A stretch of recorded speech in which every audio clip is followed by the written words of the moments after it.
Pour certains observateurs, le couple May-Trump rappelle déjà le mythique Thatcher-Reagan des années 80. Le Brexit et l'élection de Trump sont souvent mis en parallèle d'un même phénomène.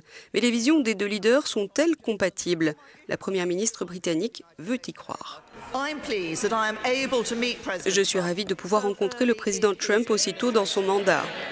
C'est le signe de la force du lien particulier qui unit le Royaume-Uni aux États-Unis d'Amérique. Une relation spéciale sur laquelle lui et moi avons l'intention de bâtir.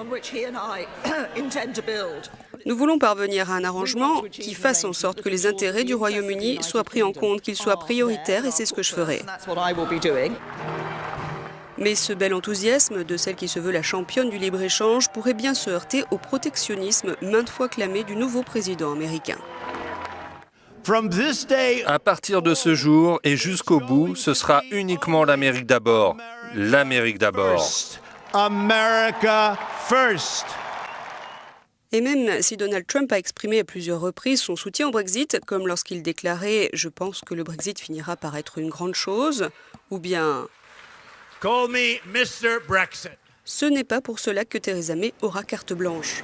Par ailleurs, celle-ci a beau vouloir, en vue d'une sortie de l'Union européenne, négocier un accord commercial bilatéral avec les États-Unis, elle est encore liée à l'Union. Et Bruxelles n'a pas manqué de préciser qu'elle pourrait discuter, certes, mais pas encore négocier.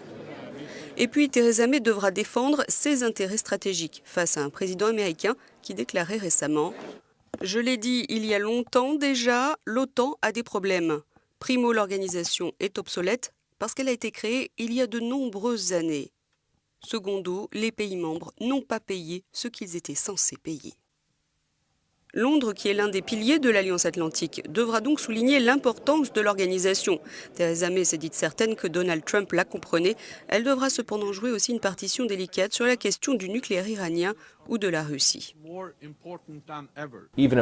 Même l'Amérique a besoin d'amis proches et la Grande-Bretagne a réussi, en partie par chance et en partie par de discrètes manœuvres, à se placer de nouveau en tête de liste.